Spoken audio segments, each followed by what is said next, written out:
Баба юу?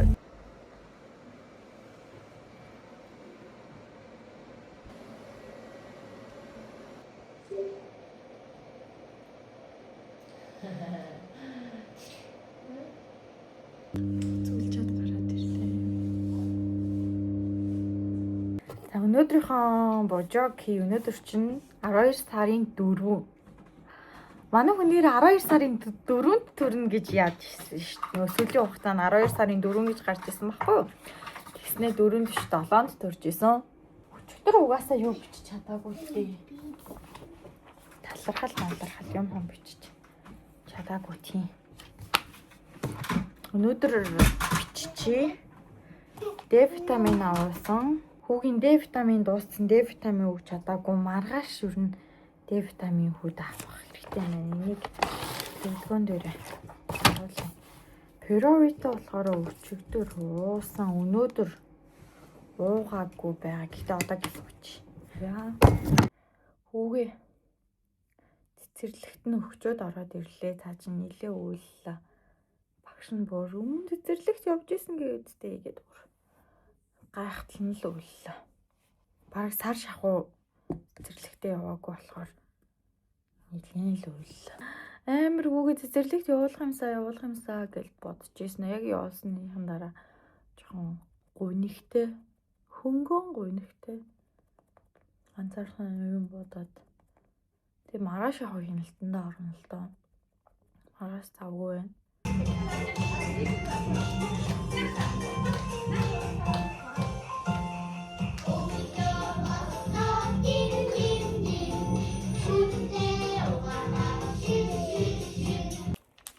Нэг бүлээрээ ханам пишгийнхаа хажууд зармигдэж байна.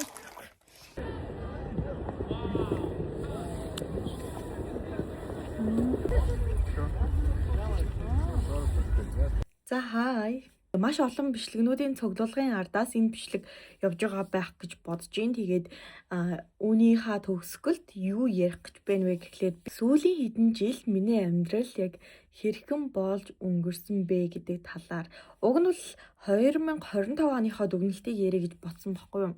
Тэгээд бодоод үзсэн чинь за ер нь 25 он, 24 он, 23 он гэд ямар шуудуу байсан гэд харьцуулалт хийвэл гоё юм шиг санагдаад 23 онд юу болсон бэ гэхлээр айгүй сонирхолтой юм болсон баггүй. Уг нь би нөхөртөө 22 оны 12 сард чатаар танилцаж эхэлсэн. Чатлж эхэлсэн гэсэн үг. За тэгээ 23 оны 1 сард анх уулзаж үзээд нэлээд уулзаж явж ийсэн. Хамт амьдрахаар болоод 23 оны 2 сарын 13-нд хамт амьдарч эхэлдэг байхгүй юу? Тэгээ хамт амьдарч эхлээ байж агаад 23 оныхоо 3 сарын ихээр жирэмсэн болоод тэгээ тэрийг мэдгүй явж байгаа штеп. Мэдгүй явж байгаа 4 сард нь тэрийг мэдээд тэгээд ингээ хяналтандаа ингэж ороод явсан. Би уул нь ингэж бодож байсан байхгүй юу? 22 оны 12 сард нь Яшин шалгалт өгсөн. Ер нь 22 онд нөгөө нэг IELTS-ийн шалгалтаа өгөөд Америкийн элчин энтерт ороод бүтлгүүтээд за угаасаа зүгээр Монголдоо сурыг гэд бодсон. 22 оны 12 сард Яш өгсөн.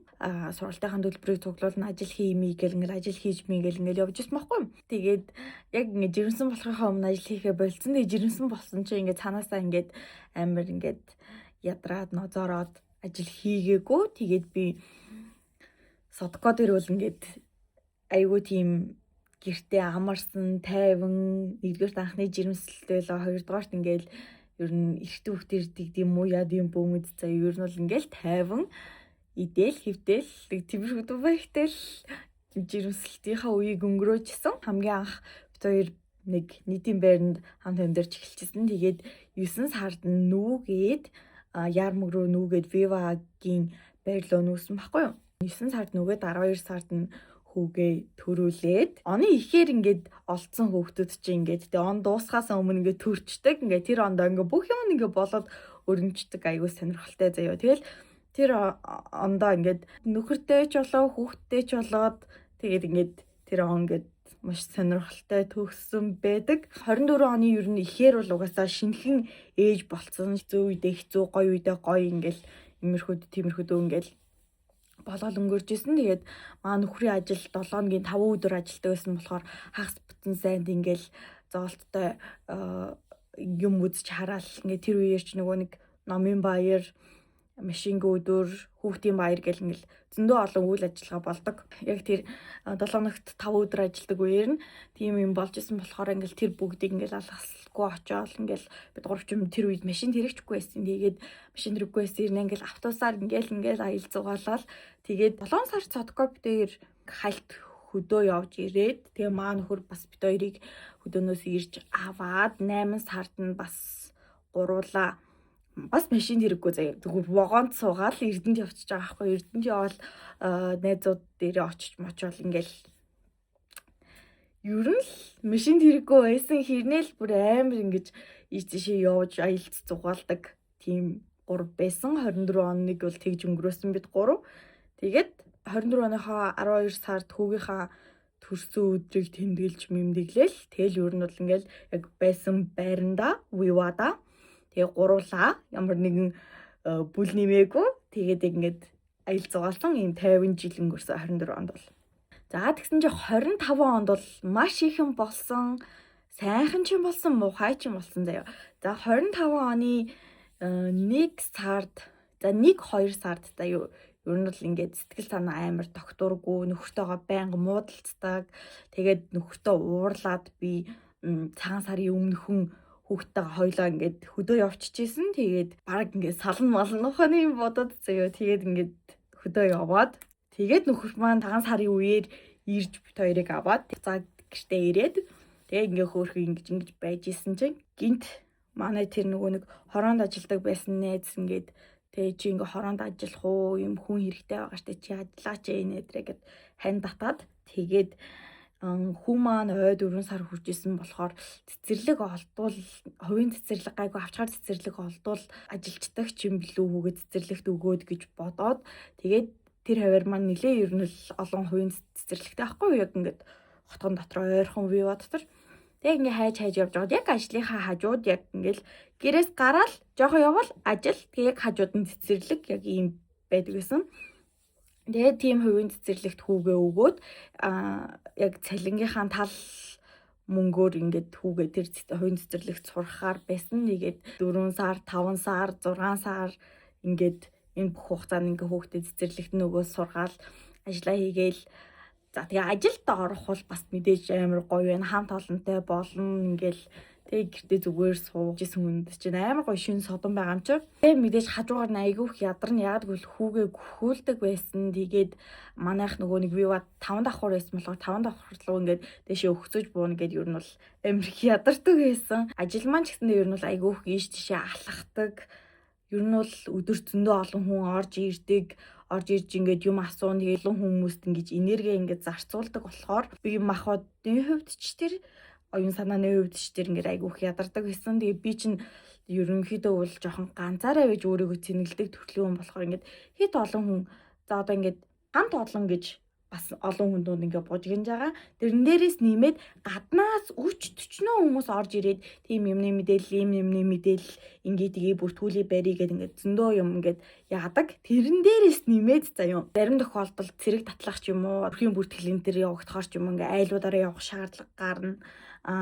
Заримдаа аж ахуйн нэгжүүдээр явах шаардлага гарна. Аж ахуйн нэгжүүд гэдэг нь одоо яг миний хариуцсан хэсэг дээр үйл ажиллагаагаа явуулдаг. Өсжонгоо, сайхан салон, дэлгүүр, юу л гэдэг бүхэл төрлийн хувь хүн болон байгууллагууд байгаа хгүй. Тэр хүн болгонд очиод анкета бүгэлж аваад ийм үйл ажиллагаа ингэж эрхэлж байгаа юм байна. Эдэн оноос хойш ингээд үйл ажиллагаагаа явуулж байгаа юм байна гэдэг ч юм уу.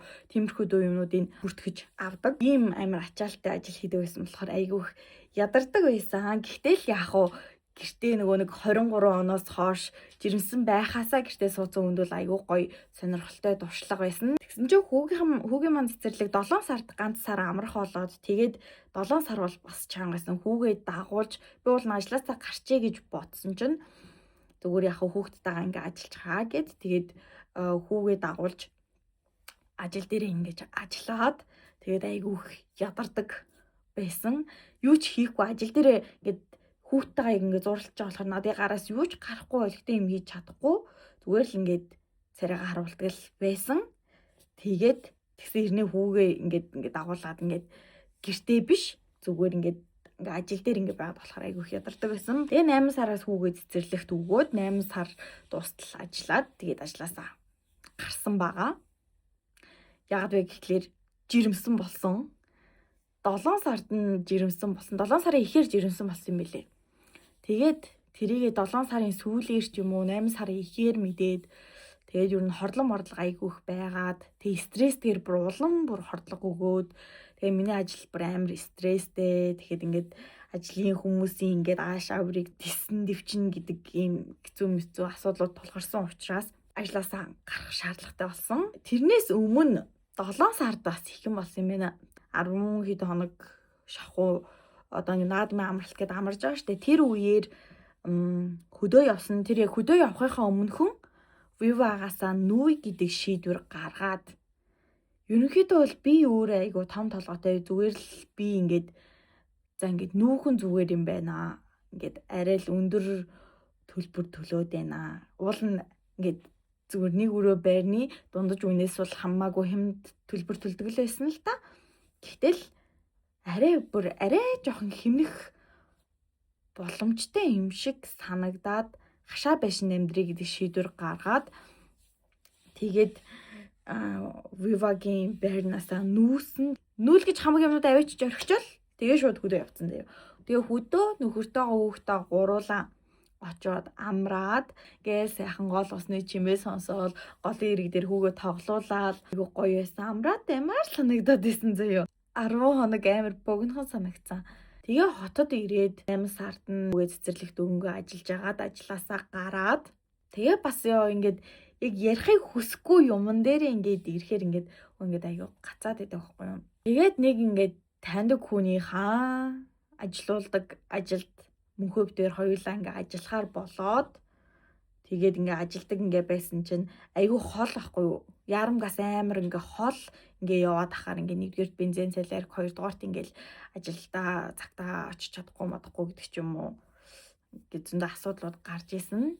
Тэгээд нүүхээр болоод гэр хороолт бүр ингээд гэр барьж амьдрах шаардлагатай болсон. Тэгээд тэр ихч маань нэг юм айлын нэг гэр барьж өгөөд тэгээд тэр гэрт ингээд амьдраад хамгийн гол нь хэцүү байсан зүйл нь гэвэл цалингаа өгөхгүй ингээд зөндөө утсан. Зөндөө хэрэгтэй гарч авахгүй хүүгээ цэцэрлэг төхөөр цэцэрлэгийнхаа юмнуудыг бэлдэх. Тэгээ би ингээд жирэмсэн болохоор одоо витамин энтер гэдэг ч юм зөндөө ингээд юм хэрэглэн эхото харуулна гэл дээрэс нь машины зээл энтер гэж зөндөө хөлдөг юмнуудтай байсан. Тэгж яхад ингээд цалингаа өгөхгүй байгаад хаар бид гурав ингээд тэр бүгдийг ингээд ахаал зээлж аваад тэгээ ядж яхад нэг өмнө машин эвдэрсэн гэдгсэн шүү дээ. Тэгээд машин эвдэрж мэвдрээ зөндөө ингээд зарлага марлага гарсан. Тэднээ бас ингээд зээлмэлээр ингээд зохицуулсан ингээд байж яхад улам ингээд хэцүү нөхцөл байдалд ингээд оруулаад байсан баггүй юу. Тэр ажиллагаа болоод зүгээр ингээд мөнгөө өгтөл нь тэр гэртэн тэгж ингэж амьдраад ингээд байж ах шаардлагатай болсон. Хонда бид хоёр ингээд зөндөө өөртөө ингээд асуудалтай болохоор арай илүү их цалин өгнө гэж амласан болохоор энэ ажлыг ингэж хийх гэж сонгосон байхгүй. Тэгсэн чинь улам бүр ингээд ордуулаад хайцсан. Тэгээд 25 оны хамгийн хэцүү үе бол тэр үе л байсан. Амьдрал маань ингээд өдрөөс өдөрт ингээд үр ширэнд баригдаад ингээд жирэмсэн хүн штэ. Хордлоготой үе байсан. Хордлого арай дуусаагүй үе байсан. Ямар чангасан тэр үе бол. Гэтэл ингээд тэр бүгдийг ингээд даваад гарцсан. Тэгээ гол нь нөхөртөөгөө гол нь хоорондоо болж явах тэгээд тэр хүмүүсийн тэр муухай гаргасан муухай одоо бараг л ингээд лүвэрдүүлсэн юм шиг санагдаж байгаа байхгүй. Тийм үйлдэлийг бол тэгэл яг даваал гардаг юм блэ. 9 сард тэр газарт нүүж очоод 9 сарыг дуустал 10 сар дуустал тэгээ 11 сарын нэг хэд хоног хүртэл ингээд тэр газар байсан. Нийт хугацаа нь гэвэл нэг 2 сар гарна уу тэр газар байсан. Яа чангайсан. Бүх юм нь маш чангайсан. Тэгээ амьдрах орчин нөхцөл үгээ цэцэрлэгт нь хөргөж өгөхдөө би бүр ингээ автобусаар 2 3 буудал хэртээ ингээд явж тэгээ автобус нь ирэхгүй заяа. Ирэхгүй болохоор ингээ хүүгээ зүгээр тэрхтээ төрээд ингэж явдаг. Тэгээ амар хүүтэн амар чангайсан. Тэгээд би чи ингээд бичлэг хийдэг, YouTube хийдэг, юмаа хийгээд ингээд ярьдаг хүн чинь ингээд яриад ингээд гоё ингээд тэ өөрийнхөө сэтгэл санааг уудлаа сууй гэхээр ингээд нөгөө нэг хүний барьж өгсөн гэр болохоор ингээд ямар ч хөшиг мөшиг юм байхгүй ингээд ийм жоохон онцгүй ийм байсан болохоор бичлэг мишлэгээч хийж чадахгүй. Тэгээ дээрэс нь тэр газарт амьдарч агаад хүүтэйгээ хамт Чингис хосоогийн тэр хавьд явж агаад уцаа керманаас алдсан. Тэгээ хүүхдээ ингээд тэрээ явж байхад хүний керманаас утсыг маань авчдаг юм бэлээ. Тэгээд ийм амар олон муухай зүйлс тохиолдсон. Тэгээ бүр яриад байвал зөндөө хогийн юмнууд бол тэр газарт бол ингээд болсон. Би бүр ингээд стресстэй байж дийлэхгүй ингээд заримдаа ингээд зүгээр ингээд орилдог байсан. Ингээд амар ингээд стресстэй ингээд хамаг юм ингээд энэ дээр ингээд тулаад ингээд ирсэн байж хат. Ингээд жоохон хүүхэд маань ингээд жоохон намайг уурлуулах юм эсвэл нөхөр маань намайг жоохон ингээд уурлуулахад ингээд тесрэхэд бэлэн тэгээд ингээд тесэрдэг байсан. Тэгээд ингээд тэр хүний ингээд надад ингээд гаргасан хандлага характер гэдэг ч юм уу тий хэлж ярьж байгаа юмнууд нь тэр ингээд миний ингээд хамгийн ойр дотн байх хэвээр ингээ хүм байгаа хгүй. Тэгээд за нэг тийм болсон. Тэгээд ингээд тэр бүхнийг ингэж давж туулаад энэ хөөхөн байшиндаа ирээд бүх юм маш сайхан болж ихэлсэн. Санаа зовлтгүй. Би одоо ингээд тэр бүгдийг дурсахыг хүсэхгүй байна. Яг уу зүгээр л яг уу та нарт жоохон хэсгийг ингээд хуваалцчихъя. Тэгээд энэ ч ирээл ер нь бол амьдрал гоё болсон. Бүх юмтайгаа ойрхон, хотын төвтэй ойрхон, гэрт амьдардаг байж хах дэлгүүр нь чухал, худаг нь чухал, цэцэрлэг нь чухал, автобусны буудлын за арай гайгүй ойрхон юм да. Автобусны буудлын л хаач нэг жоохон ойрхон. Тэгтээ ингээд тэр гашаа машааны байгаа байдал чанга. Ингээ хүүхдээ ингээд хэрэгтэй ингээд түрээд ингээд явж махад битүү ингээд ийм хайрах чулуутай. Би бүр ингээд боож хөх гээд байсан тэр газар яж хат тэгээд ингээд зөндөө чулуутай явж чадахгүй юм байж хад тэр нэг барилгынхаа янз бүрийн 9 шидийн юмнууд ингээд яг ингээд замаар нэг ингээд дэлгээ тавьчихдаг заяо. Тэгээд ингээд гашаан дотор тэгээ өглөө унтуулахгүй ингээд нөгөө нэг барилгынхаа юмнуудыг хийгээл зөвөрийн сууц юмнуудаа хийгээл заяо. Тэгээ хажууд нь бас нэг юм баригдчихсан болохоор тэрний ч юм орж ирээл. Тэгээ яг зам дагуу болохоор замын ч чимээ орж ирээл. Үнэн новшийн газар 2 сар тэгж амьдэрсэн. Тэгээд яг хуу тэгээ тэрийг ингээд даван туулж чадсандаа өөрөө яг хуу зүгээр л бахархан ч хаашаа зүгээр л яаж тэгж тийм нөхцөл байдлыг дэвчиж амьдарч чадсан бэ гэж л хэлмээр байна. Өөр юу хэлэхтэй бахархаж баярлаад ах ч юм байхгүй. Тэгээ хамгийн гол нь нөхрийнхөө өмнө ингээд амар гимших сэтгэл төрж исэн. Яагаад вэ гэхэлэр миний ингээ хамаатан байгаад байгаа байхгүй юу. Би өөрөө төрүүлж тэр хүнээс ингээд ийм барилгын чиглэлийн, цахилгааны чиглэлийн ажил байгаа юу гэж асуусан. Тэгээ тэр хүн ингээд тийм юм байгаа гэж хэлсэн. Тэгээ би бас нөхөртөө бас ингээд дамжуулж хэлсэн. Тэгээ нөхөр анхандаа ингээд дими юм байна гэсэн. Тэгэхээр би ч гэсэн бас дими юм байна гэж бодцсон. Тэгээд нэг яг ямар ч нэг уулзаад үзье гэсэн. Тэгээ уулзаад үзсэн чинь нөхрийг маань ер нь бол одоо ингээд бодоход ингээд амар синхруулээд тарих толгойг ингээд зөндөө мөнгө авналаад ч юм уу те ингээд амар угаацсан байсан. Тэгээд нөхөр маань за болчих юм байна гэх ингээд бодцсон байсан. Тэгээд ингээд ийм л үйл явдал болчихж байгаа байхгүй. Тэгээд нөхрөөгөө ингээд хэцүү байдалд оруулсан юм шиг санагдал ээлж ирсэн байсан болохоор амар их ямарсан. Тэгээд тийм новшийн үйл явдал болсон. Бүх юм одоо ингэ сайхан байгаа ч гэсэн яг тухайн үеийн юмыг ярихаар ингээ цаанаас ингээд хамаг ингээд энерги ингээд жоохон ингээ унаад ярихад л бодоход л тэр үеийг бодмооргүй дурсмааргүй тийм муухай байсан гэл та нар бодчих заяа. Тэгээд 11 сарын дундаас 12 сарыг дуустал ер нь бол дэжгүй гоё явсан. Хүмүүсээс бэлэг авсан. Тэгээд зөндөө олон гоё хүмүүс надад гоё урмын үг хэлсэн. За найз нь ийм хэдэн жилиг туулаад байж байна. Одоо ер нь бол 25 он бол нэг ерөнхийн нэг 3-4 л хуваагдаж байгаа. Зүгээр нэг энгийн жоохон нөхөртөөгөө ингээд асуудалтай байсан нэг хэсэг үе, тэгээ ажилд орсон нэг хэсэг үе, тэгээд тэр новшийн нэг хэсэг үе, тэгээд ингээ сайхан болсон, сайхнаар төгсөж байгаа нэг хэсэггүй гэж яг ингээ дөрвөн хэсэгт л хуваагдаж байгаа юм. 25 он бол ерөнхийдөө онцгүй эхлээд гоё байжгаад онцгүй болоод тэгээ гоё дууссан юм байна. Тийм л дүгнэлтэнд хүрч байна. 24 он бол маш тайван, хэрвээ бид гурав ингэж гоё ингээ аял зугаалж яваг байсан бол маш уйдгартай жил болж өнгөрсөн юм байна лээ. 25 он бол би ажил хийж үзсэн, хүргэлт хийж үзсэн, судалгааны ажил хийж үзсэн, банк бүсийн юун дээр хөрөнгө хураалтан дээр хөндлөнгийн гэрч хийж үзсэн. За тэгээд зөндөл юмнууд хийж үзсэн юм байна уу. За тэгээд энэ бичлэгтэй хамт ингээ 25 оноо үлдээе. Тэгээ энээс цаашаа 26 оны гоё шин содон бичлэгүүдээр уулзна гэж бодож байна. За тэгээд энэ хүртэл үзсэнд баярлалаа. Баяртай.